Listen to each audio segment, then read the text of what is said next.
All right. Good morning, all. Good morning. The game that Pastor was talking about, it was the Lakers versus Wizards. Me, Brother O, and a few of my friends, we all went to the game.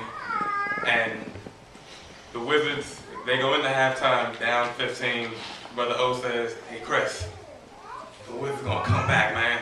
And I was like, "What up?" I went, walked away, come back, it's the third quarter.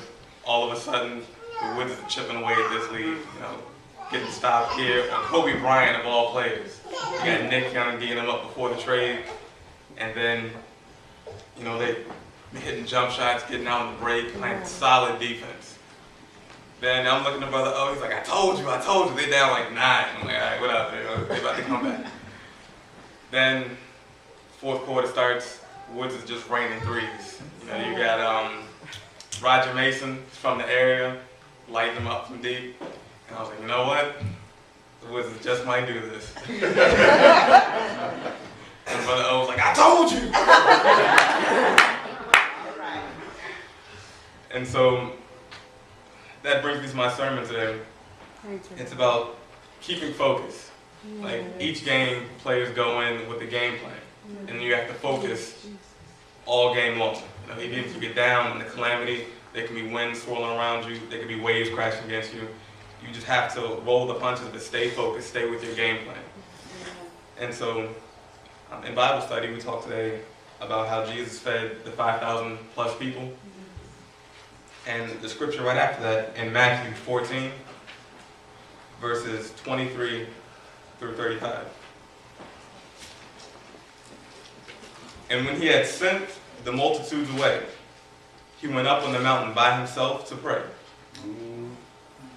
Now when evening came, he was alone there, but the boat was now in the middle of the sea, tossed by the waves, for the wind was contrary. Now in the fourth watch of the night, Jesus went to them, walking on the sea. And when the disciples saw him walking on the sea, they were troubled, saying, "Is it a ghost?" Then they cried out for fear. But immediately Jesus spoke to them, saying, "Be of good cheer, it is I.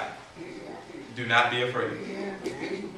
And Peter answered to him and said, "Lord, if it is you, command me to come to you on the water." So he said, "Come." And when Peter came down out of the boat, he walked on the water to go to Jesus. But when he saw the wind was boisterous, he was afraid and began to sink. And he cried out, saying, "Lord, save me." And immediately Jesus stretched out his hand and caught him and said, "O you of little faith, why did you doubt?" And when they got into the boat, the wind ceased. Then those who were on the boat came and worshipped him, saying, "Truly, you are the Son of God." Amen. Amen. And so in this passage, we have Peter. Him and his team are out in the boat. Then we got the waves swirling and the wind crashing against the boat, or vice versa. And as Jesus, due to physics, people cannot walk on water. The densities of their bodies, they would just sink and then the water is displaced. But in Proverbs 3:5, it says, "Trust in the Lord with all your heart, and do not lean on your own understanding." Yes. And so when when Peter asked Jesus to come out to the water, Jesus told him to come. And so then Peter steps off the boat. Now, of course, you got this wind swirling, you got the waves going, and then Peter thought he was cool for a minute, took a step, then the wind hit him. He's like, "Ooh, it's kind of cold out here," and then he just kept going down. And what's wrong? And all of a sudden, Jesus had to reach out and grab him. So you got to stay focused on Christ. Yeah. Amen. Just like in your game plan, you have to stay focused with your game plan. Yes. And so that brings me to Exodus. When you had Moses on the mountain, he left the people there. After a while, people started to rumble, where is he? Where is he? You know, it's been a couple of hours, we ain't seen him. Where'd he go? You know what? Hey Aaron, how about we make our own idols in Moses' place so we can praise God? And so they just lost focus. Without their team captain there, you know, everyone was like, you know what can we do?